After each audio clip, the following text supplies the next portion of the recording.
स्वागत है आपका आयुर्वेद निधि चैनल में। और आज हम पढ़ेंगे कि सुखी कौन है। और सबसे पहले मैं सभी दर्शकों का हार्दिक स्वागत करता हूं। और ये चैनल आयुर्वेद निधि उन आयुर्वेद वेद्यों के लिए समर्पित है जो आयुर्वेद को आगे बढ़ाना चाहते हैं और एक आयुर्वेद को पूरा वसुदेव कुटुंबकम की भावना से उसको आगे ले जाने का प्रयास करते हैं, ऐसे वेद्यों के लिए।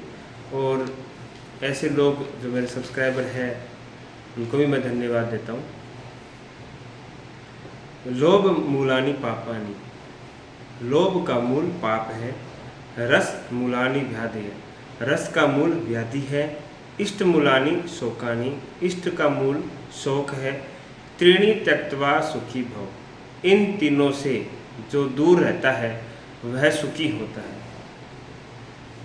अब हम एक एक चीज़ को एक एक पद की व्याख्या करेंगे कि लोभ का मूल पाप क्या है। कि लोभ क्या है? लोभ है सिंपल भाषा में ग्रीड, लालच।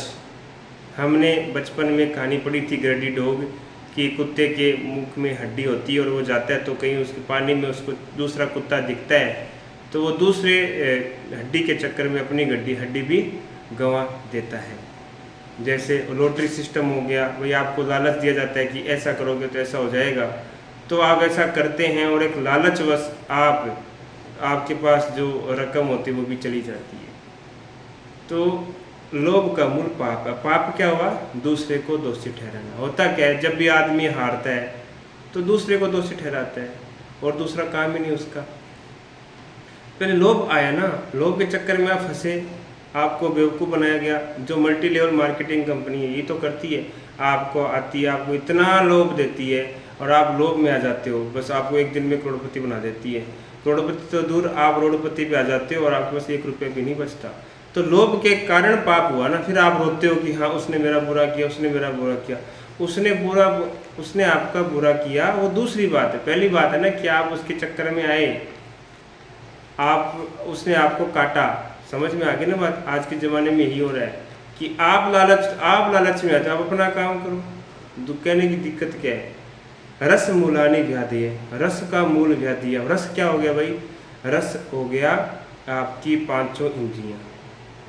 शब्द आप कान से सुनते हो, स्पर्श आप त्वचा से करते हो, रूप आप आंखों से देखते हो, रस आप जीभ से लेते हो और गंध आप नाक से लेते हो। ये 5 इंद्रियां हैं। इन 5 को भागवत कथा में 5 वेश्याओं का नाम दिया गया है। ये 5 मन के अधीन हैं। आपको पिज़्ज़ा नहीं खाना लेकिन आप पिज़्ज़ा खाते हो, आप फंस गए ना। आपको समोसा नहीं खाना फिर भी आप खा जाते हो, क्योंकि आपकी इंद्रियां आपको आवेश में ले लेती है, आक्रांत कर लेती है और आप बेवकूफ़ बन जाते हो। ये 5 इंद्रियां बड़ी तेज है। आपको दूसरे की चुगली सुननी नहीं, फिर भी आप दूसरों की बातें सुन लेते हो और वो दिमाग में कहीं ना कहीं आपके बैठ जाती है। ये बहुत ही गलत है। आप क्या देख रहे हो? अपना काम देखो, अब औरों को देखते हो जो कि आपसे कोई मतलब नहीं है। ये भी रस है, यानी कि इसे भी स्वाद बोला जाता है, क्योंकि आहार ग्रहण करना मुख से है, आँखों से भी ग्रहण करते हैं, कानों से भी ग्रहण करते हैं, ऐसे त्वचा से भी ग्रहण करते हैं। आप किसको स्पर्श कर रहे हो, क्या स्पर्श कर रहे हो, वो भी एक प्रकार का ग्रहण है, एक सेंस से आते हैं। तो इसका मूल क्या है? व्याधि है। जैसे भी आप इंद्रियों के वश में आओगे, आप मौसम खराब हो गया, आपको पता है आइसक्रीम नहीं खानी, आप इस आइसक्रीम खा लोगे, फंस के चक्कर में, इन 5 वेश्याओं के चक्कर में फंस गए। अब आप बीमार हो जाओगे, फिर क्या हो जाएगी? बीमारी। इसलिए तो बोला है व्याधि किसको बोलते हैं? जो वेद करती है, जो कष्ट देती है। वेद मतलब कष्ट देना। जैसे कोई आपकी चिमटी भरता है तो आपको दुख होता है ना, तो उसे व्याधि बोलते हैं। ऐसा आपके साथ फिर होता है। इष्ट मूलानि शोकानि, इष्ट मूल क्या है? इष्ट मूल नियर डियर, जिसको आप बहुत ज़्यादा मानते हो, सब कुछ उसको बताते हो, वही आपको दुख देता है, शोक हो जाता है, फिर आप उसमें टेंशन हो जाती है। तो इतना ज़्यादा किसी को इष्ट मत बनाओ कि वो आपको ही लास्ट में धोखा दे, आपको बहुत ज़्यादा दुख हो। और कई लोग तो मर भी जाते हैं क्यों? दुख को झेल नहीं पाते। ऐसा उदाहरण है। और उसके कारण ही तो घर में क्लेश होता है। ज़्यादा मानते, बोले मैंने सब तेरे को ज़्यादा बता दिया, इतना ज़्यादा कर लिया, तो मैंने मेरे साथ ऐसा किया। तो क्यों बताया भाई? किसी ने पूछा था? इष्ट भगवान को मानो ना, जो पत्थर की मूर्ति होता है। आपका कोई बुरा तो नहीं करेगी, किसी को जाके बोलेगी तो नहीं, तो उनको मानो ना जो एक तरफा हो। अब भगवान से को जो बात कहनी है मनुष्य सही नहीं होता, इसलिए प्रयास करना चाहिए। ज़्यादा इष्ट मतलब ज़्यादा नियर डियर नहीं करना कि आप अपनी गुप्त बातें भी बता रहे हो, फिर तो आपका सर गया, फिर आपको तो ख़त्म हो जाओगे, फिर क्या करोगे? किसी को रोगे, कोई नहीं सुनेगा आपकी। लोभ का मूल पाप है, रस का मूल व्याधि है, इष्ट का मूल शोक है। इन तीनों से हमें बच के रहना है, तभी हम सुखी रह सकते हैं। ये मनुष्य का स्वभाव कैसा होता है, एक कहानी के रूप में बताता हूँ।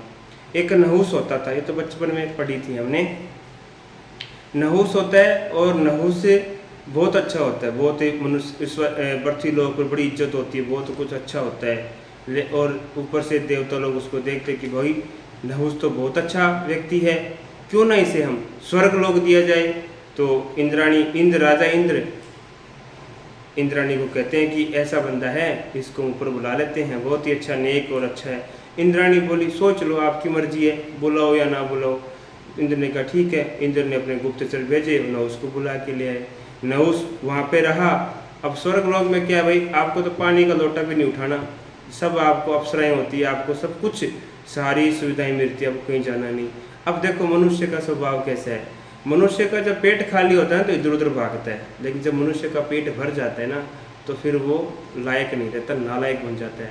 उसने क्या किया, इंद्राणी के ऊपर नज़र डाली, राजा इंद्र की पत्नी पर नज़र डाली और बुरी नज़र डाली। फिर वो पकड़ा गया।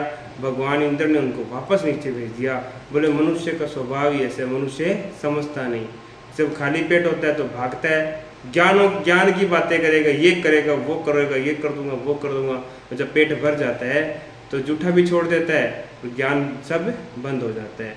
तो ऐसे लोगों से दूर रहना चाहिए, नहुस नहीं बनना, अपना कार्य करना चाहिए और अपने कार्य में निरंतर मेहनत करनी चाहिए, जो दूसरों के लिए परोपकारी हो, भलाई के लिए हो और ये सब हो। ठीक है, आज के लिए इतना ही, धन्यवाद।